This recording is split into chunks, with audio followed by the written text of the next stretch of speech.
প্রিয় দর্শক, হজরত ইব্রাহিম নবীকে আগুনে নিক্ষেপ করার সময় কি ঘটেছিল? কেন তার নিজের বাবাই তাকে আগুনে ফেলে দিলেন?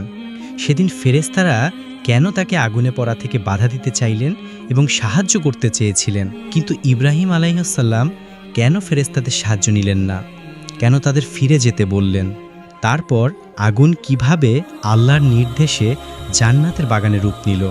এছাড়াও আমরা আরও জানব ইব্রাহিম আলাইহিসসালাম কেন মূর্তিগুলো ভেঙেছিলেন, ভাঙার আগে তিনি মূর্তিগুলোর সাথে কি কি কথা বলেছিলেন। এই সব বিষয় নিয়েই থাকছে আজকের ভিডিও। তাহলে চলুন শুরু করি। হযরত ইব্রাহিম আলাইহিস সালাম ছিলেন আল্লাহ রাব্বুল আলামিনের একজন মহান ও মর্যাদাবান নবী। তিনি এই পৃথিবীতে প্রেরিত হয়েছেন মূর্তি পূজা নিঃশেষ করতে এবং মানব জীবনকে শিরকের অন্ধকার থেকে মুক্তি দেওয়ার লক্ষ্যে। কিন্তু হযরত ইব্রাহিম আলাইহিস সালামের পরিস্থিতি ছিল ভিন্ন। যখন তিনি দেখলেন যে তার পিতা আজর কুমার নিজেই মূর্তি তৈরি করে মূর্তি পূজা করছেন, এবং শুধু তাই নয়, তিনি তার বাড়িকে মূর্তি পূজার একটি বড় কেন্দ্র হিসেবে ব্যবহার করছেন এবং আশেপাশের মানুষ তার পিতার তৈরি মূর্তিগুলোকে পূজা করছে, যার মাধ্যমে তারা আল্লাহর সাথে শিরিক করছে।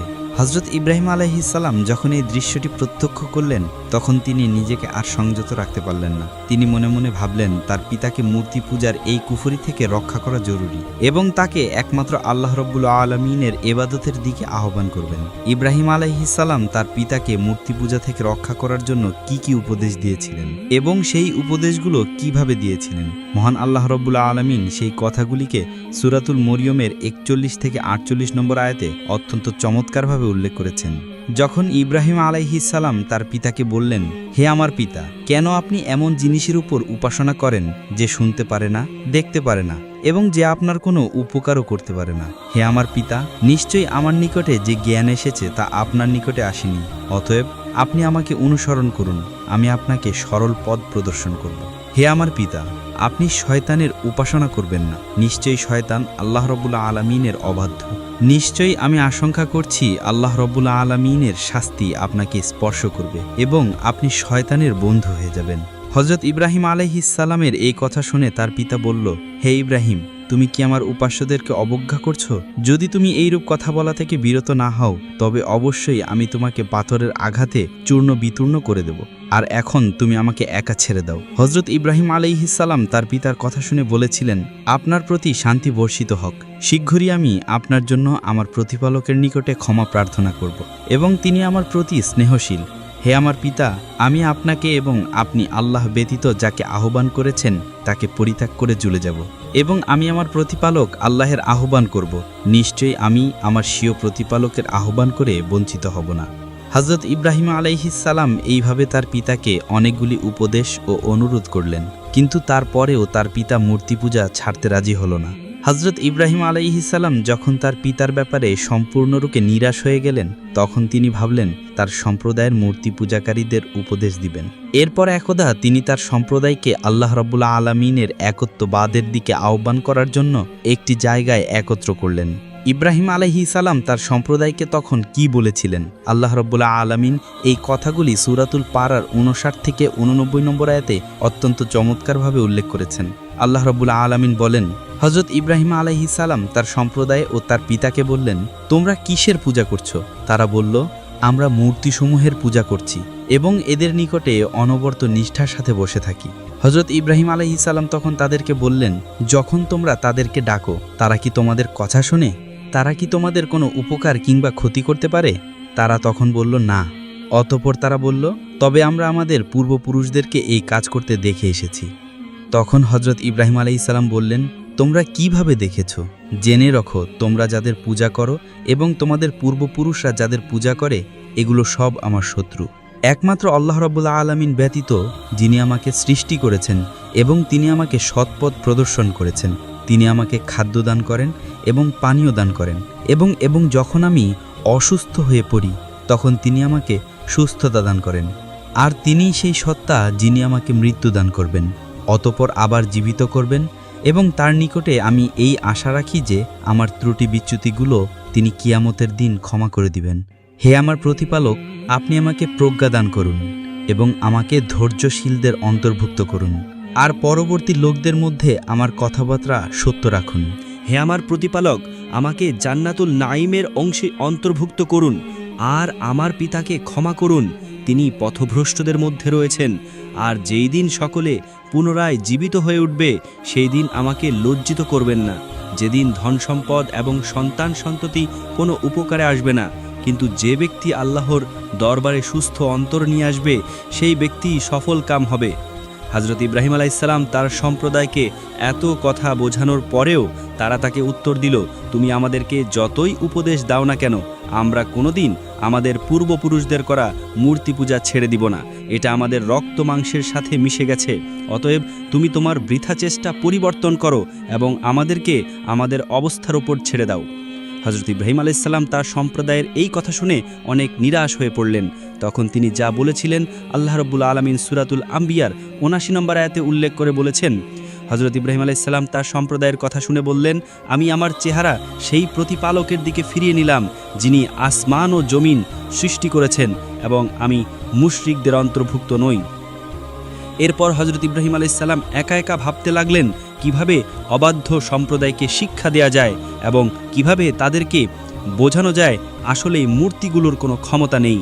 অতঃপর তার মূর্খ সম্প্রদায়কে শিক্ষা দেওয়ার জন্য ইব্রাহিম আলাইহিসসালাম একটি পরিকল্পনা করলেন। আল্লাহ রাব্বুল আলামিন তার এই পরিকল্পনাকে সূরাতুল আম্বিয়ার ৫৭ নম্বর আয়াতে উল্লেখ করে বলেছেন।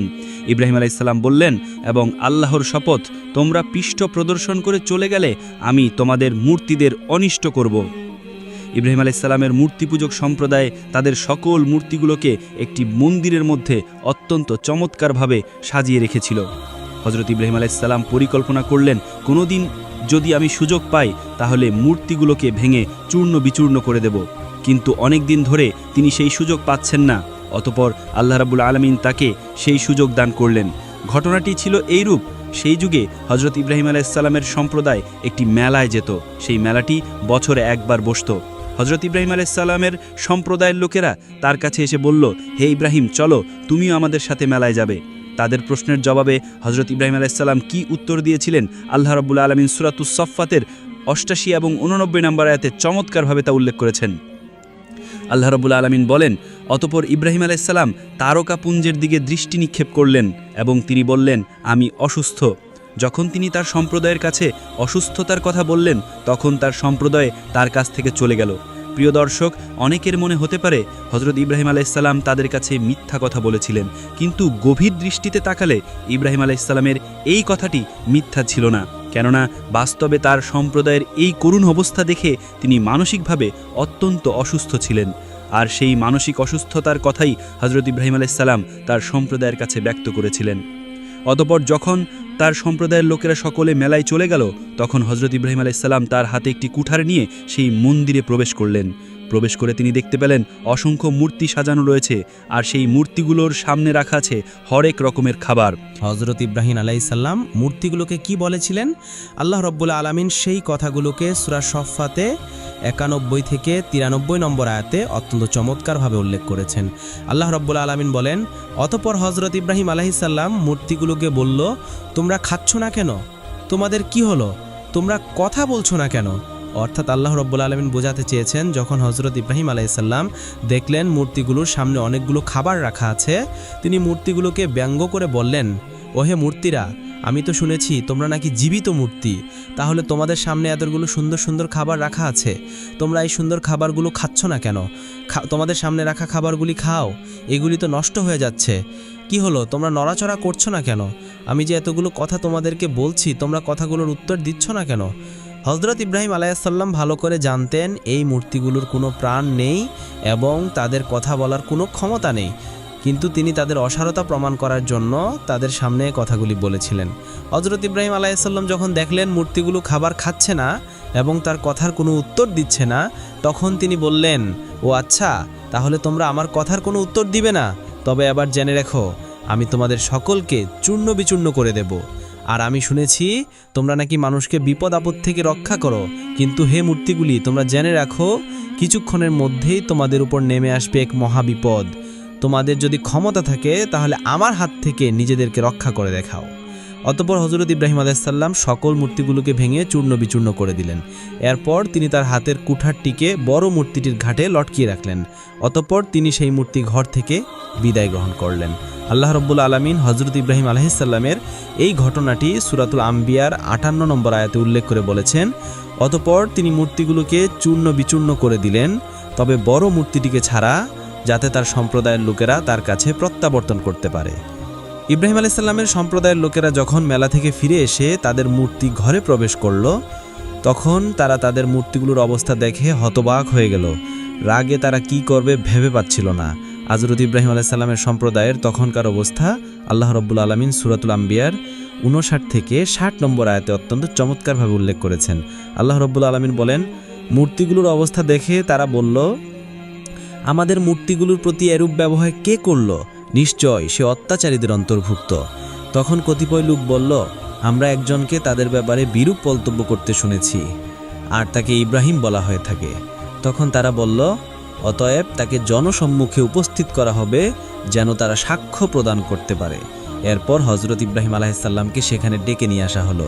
ইব্রাহিম আলাইহিসসালাম তাদের কাছে আসার পর তারা তাকে জিজ্ঞেস করল, হে ইব্রাহিম, তুমি কি আমাদের ইলাহদের সাথে এরূপ আচরণ করেছ? তখন হযরত ইব্রাহিম আলাইহিসসালাম বললেন, এটা তাদের বড় মূর্তিটা করেছে, তোমরা তার কাছে জিজ্ঞেস করে দেখো যদি সে কথা বলতে পারে। হযরত ইব্রাহিম আলাইহিসসালামের এই কথা শুনে তার সম্প্রদায়ের লোকেরা একেবারে লাঞ্ছিত হয়ে গেল। তখন তারা তাদের মাথা নিচু করে বলল, হে ইব্রাহিম, তুমি ভালো করেই জানো যে এরা কথা বলতে পারে না। তখন হযরত ইব্রাহিম আলাইহিসসালাম বললেন, তবে কি তোমরা আল্লাহর পরিবর্তে এগুলোর উপাসনা করছো, যারা তোমাদের কোনো লাভ ক্ষতি সাধন করতে সক্ষমতা রাখে না, এবং আল্লাহর পরিবর্তে তোমরা যাদের উপাসনা করছো তাদেরকেও তবে কি তোমরা উপলব্ধি করছো না? কিন্তু আল্লাহ রাব্বুল আলামিন হযরত ইব্রাহিম আলাইহিসসালামের সম্প্রদায়ের ভাগ্যে হিদায়াত লিখে রাখেননি। তাদেরকে এত করে উপদেশ দেওয়ার পরেও এবং চাক্ষুষ প্রমাণ দেখানোর পরেও তারা হিদায়াতের পথে ফিরে আসলো না, বরং তারা হযরত ইব্রাহিম আলাইহিসসালামের ব্যাপারে উল্টো অ্যাকশন নেয়ার চিন্তা ভাবনা করতে লাগলো। তাই তারা মূর্তি ভাঙার এই ব্যাপারটি নমরুদের কাছ পর্যন্ত পৌঁছে দিল। তারা নমরুদের কাছে গিয়ে বলল, হুজুর, আপনি একটি ঘটনা জেনে অবাক হয়ে যাবেন। আমাদের সম্প্রদায়ের একজন যুবক, তার নাম ইব্রাহিম, সে আপনার খোদায়িত্ব অস্বীকার করে এবং আমাদের গুলির সাথে এমন আচরণ করেছে যা শুনলে আপনার রক্ত গরম হয়ে যাবে। আমাদের মন্দিরে রক্ষিত সকল মূর্তিগুলোকে সে ভেঙে চূর্ণ বিচূর্ণ করে দিয়েছে। অতএব আপনি এর একটি ব্যবস্থা গ্রহণ করুন। নমরুদ যখন তাদের কাছ থেকে এই সংবাদটি জানতে পারল, তখন নমরুদ হুকুম দিল, তোমরা ইব্রাহিমকে আমার সামনে উপস্থিত করো। অতঃপর হযরত ইব্রাহিম আলাইহিসসালামকে নমরুদের সামনে উপস্থিত করা হলো। যখন হযরত ইব্রাহিম আলাইহিসসালাম নমরুদের সামনে এসে দাঁড়ালো, তখন নমরুদ তাকে প্রশ্ন করল, হে যুবক, আমি শুনেছি তুমি নাকি আমাকে খোদা বলে স্বীকার করো না, এবং আমি আরও শুনেছি তুমি নাকি আমাদের মূর্তিদের সাথে অত্যন্ত অশোভনীয় আচরণ করেছ। আমি কি জানতে পারি তোমার এই ব্যবহার আর কারণ কি, এবং তুমি কেন আমাকে খোদা বলে স্বীকার করো না? তখন হযরত ইব্রাহিম আলাইহিসসালাম উত্তর দিলেন, আমি তোমার মতো একজন সৃষ্টিকে খোদা বলে কোনোদিন স্বীকার করতে পারি না, আর তুমি যে পাথরের মূর্তিগুলোর কথা বলছো, আমি তাদেরকেও মাবুদ রূপে স্বীকার করতে পারি না, কেননা তাদের কোনো ক্ষমতা নেই। এই ব্যাপারটি প্রমাণ করার জন্য আমি তোমাদের মূর্তিগুলোকে ভেঙেছিলাম। আমার খোদা একমাত্র এই বিশ্ব চরাচরের সৃষ্টিকর্তা, যিনি তামাম মাখলুকের সৃষ্টিকর্তা, যিনি আসমান, জমিন, গ্রহতারা, চন্দ্র, নক্ষত্র সব কিছু সৃষ্টি করেছেন, এবং তিনি সৃষ্টি করেছেন তোমাকে আর আমাকে, যিনি কোনো পিতামাতার থেকে জন্মগ্রহণ করেননি এবং তিনি কাউকে জন্মদান করেননি। আর তুমি তো পিতামাতার থেকে জন্মগ্রহণ করেছ এবং তুমিও সন্তান জন্মদান করেছ। তুমি খাবার গ্রহণ করো, তুমি পানাহার করো, তোমার নিদ্রা ও বিশ্রামের দরকার হয়। কিন্তু যিনি আমার প্রতিপালক, তিনি কোনোদিন খাবার গ্রহণ করে না, তিনি পানাহার করে না, এবং তার নিদ্রা ও বিশ্রামের দরকার হয় না। হযরত ইব্রাহিম আলাইহিসসালামের এই নির্ভীক চিত্তে কথাগুলো শুনে নমরুদের দরবারের সকলেই বিস্ময়ে হতবাক হয়ে গেল।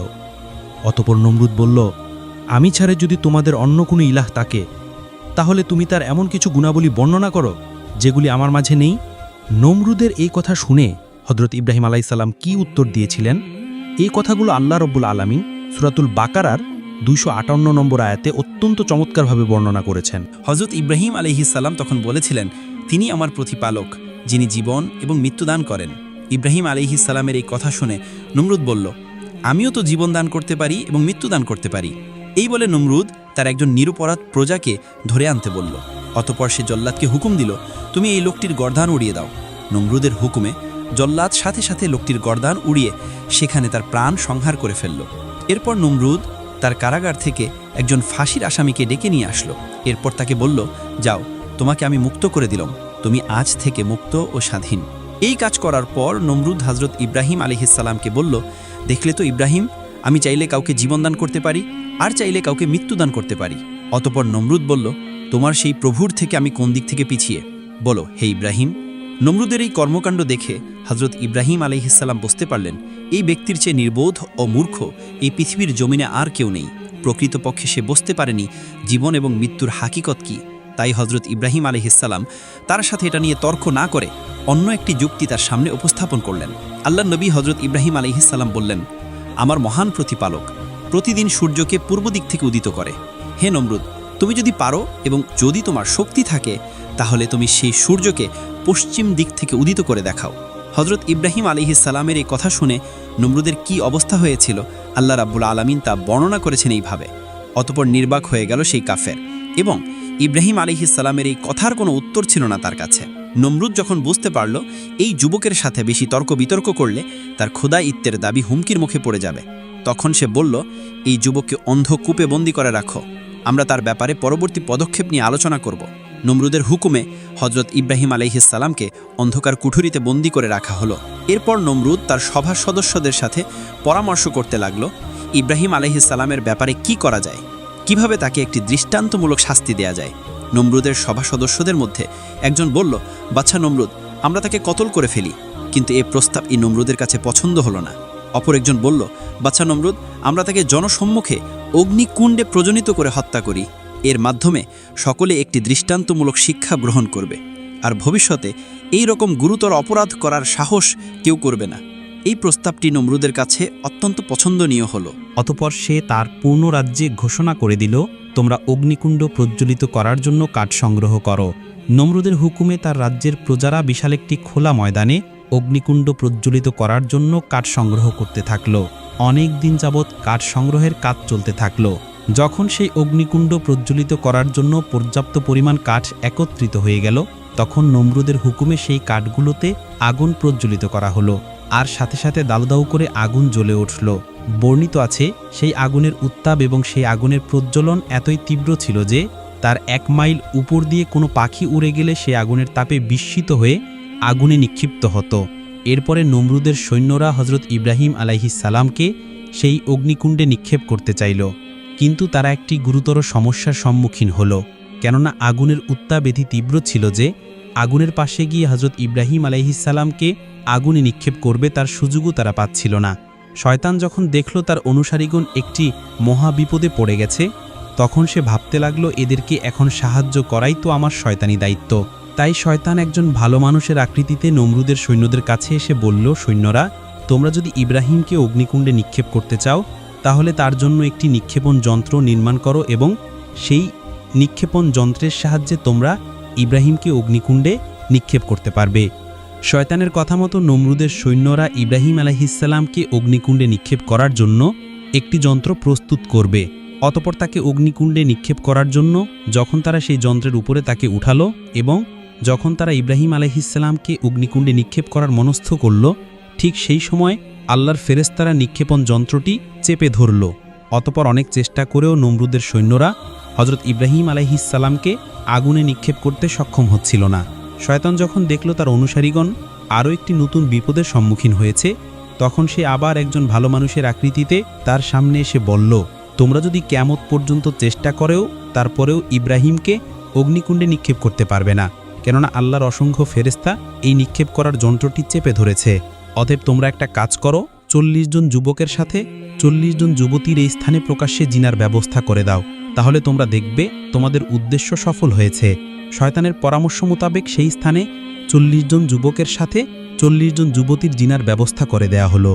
আল্লাহর ফেরেশতারা এই নির্লজ্জ দৃশ্য দেখার আগেই সেখান থেকে বিদায় গ্রহণ করল। অতঃপর নমরুদের সৈন্যরা হযরত ইব্রাহিম আলাইহিসসালামকে নিক্ষেপণ যন্ত্রের মাধ্যমে তাকে সেই অগ্নিকুণ্ডে নিক্ষেপ করল। অগ্নিকুণ্ডে নিক্ষেপ হওয়ার সাথে সাথে জিব্রাহিল আলাইহিসসালাম হযরত ইব্রাহিম আলাইহিসসালামের কাছে উপস্থিত হয়ে গেলেন। তিনি আল্লাহর নবী ইব্রাহিম আলাইহিসসালামের কাছে উপস্থিত হয়ে বললেন, হে আল্লাহর নবী, আপনি শুধু হুকুম করুন, আপনার হুকুম পেলে আমি আমার ডানার আঘাতে নিমিষের মধ্যে এ আগুনকে আমি নিভিয়ে ফেলব। জিব্রাইল আলাইহিসসালামের কথা শুনে আল্লাহর নবী হজরত ইব্রাহিম আলাইহিসসালাম বললেন, হে জিব্রাইল, আমি তোমার কাছে সাহায্য চাইব কেন? আমি যে বিপদে পতিত হয়েছি এটা কি আল্লাহ রব্বুল আলামিন দেখছেন না? হে জিব্রাইল, যেহেতু আমার আল্লাহ সরাসরি দেখছেন যে তার নবী একটি বিপদে পতিত হয়েছে, তাহলে তিনি আমাকে সরাসরি সাহায্য করবেন।